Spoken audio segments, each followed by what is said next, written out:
Hey everyone, my name is John VanDuzer, partner with James Moore and Company, and I'm here with Nick Banks, principal and managing director with Avison Young.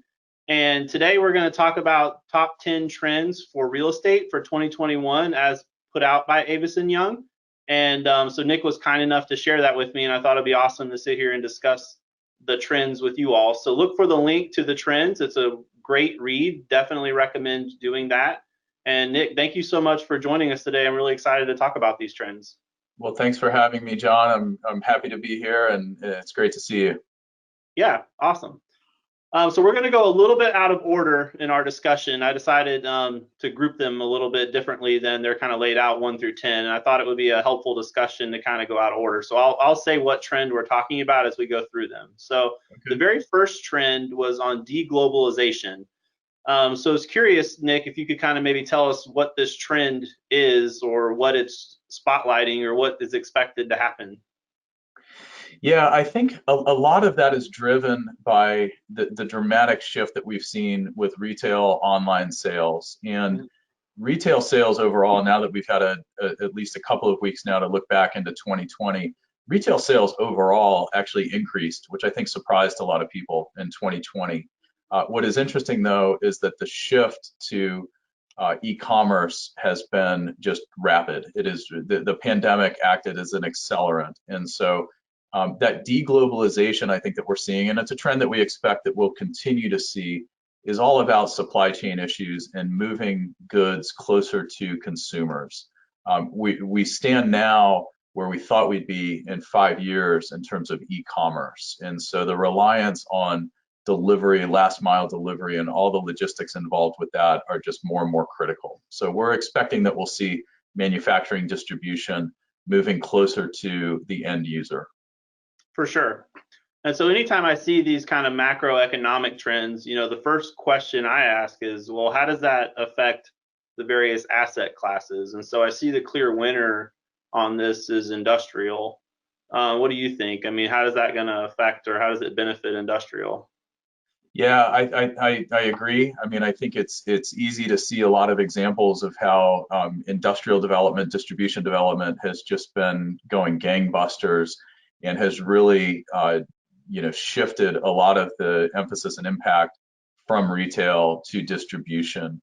So what we've already seen, some malls have been demalled, and the retail space and the former anchor spaces have been replaced by last mile delivery. So Amazon has actually purchased a couple of malls in the Midwest. Now, that's not to say that every mall is going to become a distribution center. That won't happen. In many of these properties, it can't happen because of underlying covenants or underlying zoning. But I think seeing those shifts is something that we'll continue to see. Yeah. Now on the flip side, so you start looking at supply chain, right? And it's all about saying, okay, the supply chain becomes even more critical. I think there's some supply chain issues, especially in like the construction industry. So what impact are you seeing that kind of play out, and especially what impact does that have on development? Yeah, I mean, kind of an anecdotal story about supply chain. When people transitioned out of offices and into work from home, we all remember the toilet paper shortages that we all endured. You'd go to the grocery store and the aisle was completely wiped out. So, that was a supply chain issue because there was more the toilet paper, the way it's produced, that goes into office buildings or commercial spaces is different than what we buy and use in our homes. And so it took time for those factories to retool, for distribution channels to be backfilled.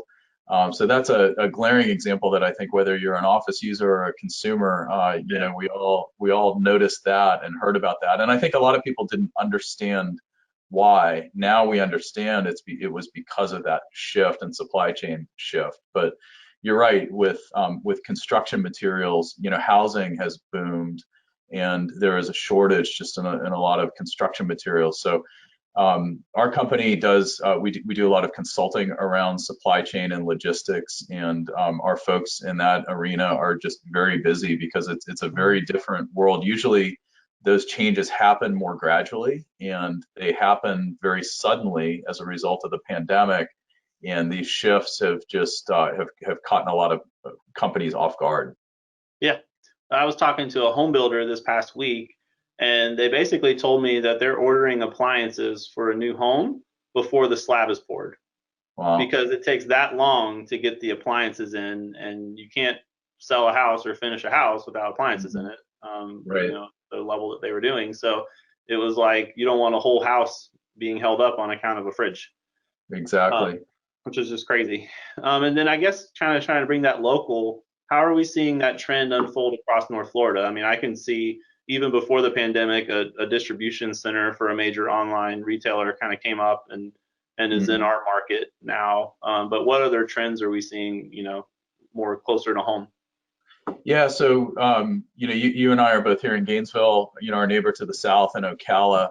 Ocala has really benefited from a lot of this last mile delivery and just distribution in general, as the I-4 corridor in Florida has just become more and more crowded from a distribution standpoint. Ocala was the next market that really made the most sense because it sits at the top of the triangle, where I-75 and the Turnpike converge. And so we've seen, major distribution facilities open up there. Most recently, there was a spec building, 650,000 square feet that was built. Really, the building was completed without a tenant having committed to it. And Amazon has since leased that building and is in occupancy there. So they took all 650,000 square feet. And so I think what we're seeing, and 650 that's a big building for our market in North Florida. For Amazon, they consider that a little bite-size, more regional distribution center. But it's all about that trend of how do we get the goods and the distribution closer to the consumer base. And so from there, they can serve, really all of North Florida. Yeah, that's awesome. And so speaking of last mile delivery, we're going to jump to trend number 6, which was hyper local. And so that's all about that last mile delivery. So maybe tell us a little bit more about what does that mean and how did that play out during the pandemic and what is it doing today?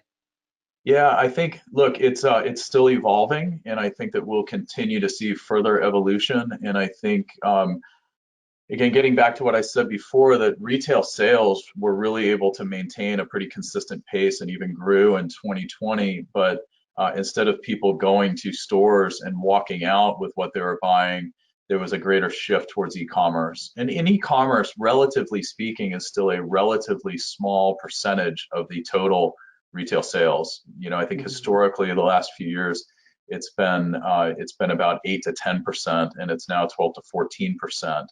So that's a dramatic increase in a short period of time, but it's still relatively small. But that last mile delivery, food delivery, and so we're seeing more and more Mhm. restaurant concepts that are coming out with delivery options, online ordering, and retailers in particular are just they're very resilient businesses. They're very adaptable, and they adapted quickly to the changing environment and shifted to outdoor seating, takeout, delivery, and the Uber Eats of the world, and DoorDash and other delivery services.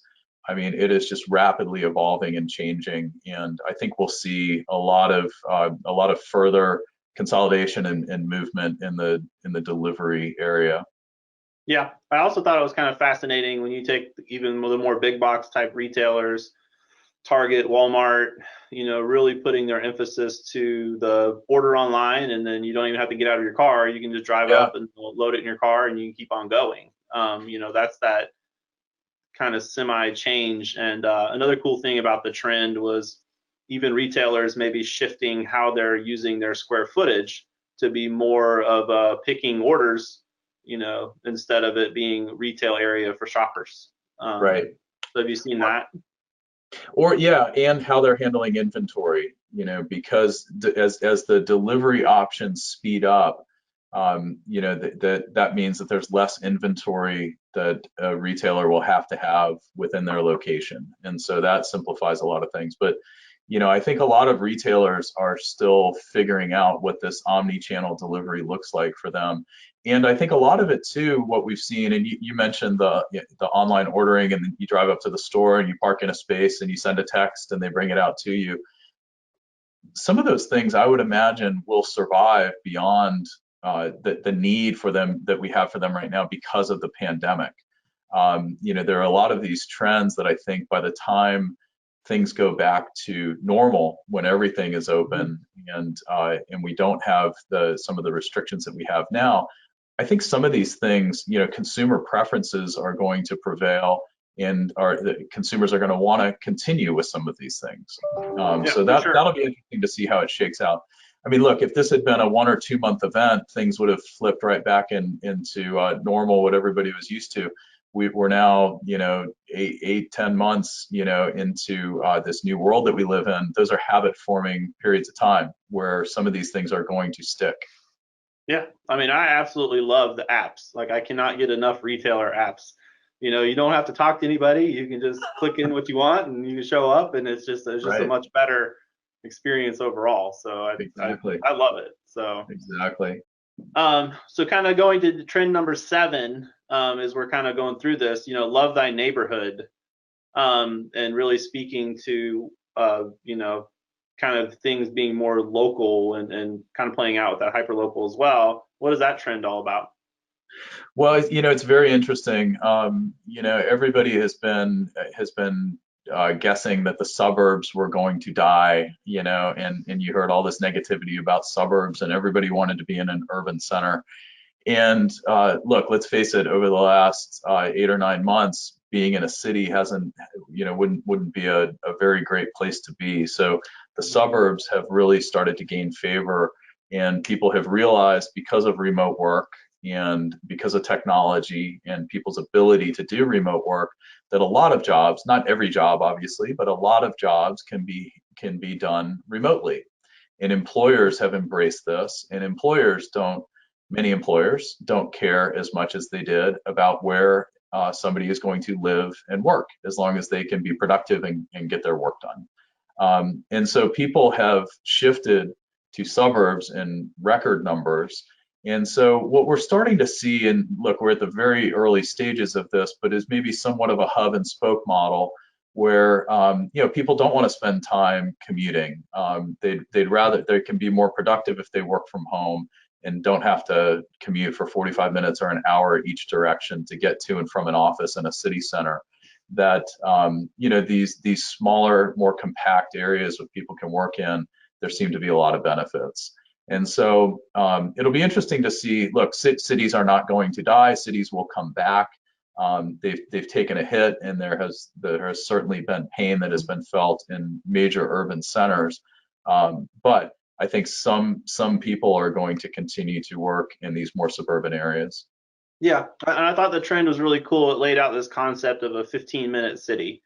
Hmm. So I just moved, and I moved about a mile from you. And in that area, I started looking, and I said, oh, there's a dentist, there's a primary care doctor, there's a grocery Right. store, here's a handful of restaurants. I can have my little existence, and I can work from home, and I don't have to leave a 1 mile radius from my house. And it's a suburban area. It's Right. not in the middle of a major city or anything like that. It starts to really draw that appeal of, why would I want to go 30 minutes down the road for all these services when it's right here? Right, right. Yeah, and so there are a lot of things that you can do within that 1 mile radius. There are some things, for shopping for Mhm. appliances, as an example that we talked about before. That's in a different area, but that's something that you're not going to do every day of the week. But yeah, I think look, people have gotten used to some of these conveniences, and I think taken a look at how, the fast pace of life that they were spending, and commuting and all these things that they were doing, and I think looking at that 15-minute city and what's around me and how many things can I do here, and if I occasionally now have to jump into the city or the more urban area, then that's fine, but I don't need to do it every day. Yeah. And then the last kind of thing on this topic is, how does this impact revitalization? So you have specific areas, in our town, there's specific areas that, they really need economic stimulus or revitalization. This almost pulls that away, as people are saying, hey, I don't want to go all the way across town to go visit X, Y, and Z, because I just want to stay right here a mile from my house. So how's Yeah. that going to play out? Well, look, I think it's none of that is immediate, and I think we'll have to find some form of equilibrium. a big driver is how far do I have to drive to get to my place of work? And let's assume that that there are certain jobs, or at least for a percentage of time, people are still going to be expected to be in an office or a workplace. So I think proximity to those work centers, employment centers, is going to be a big driver.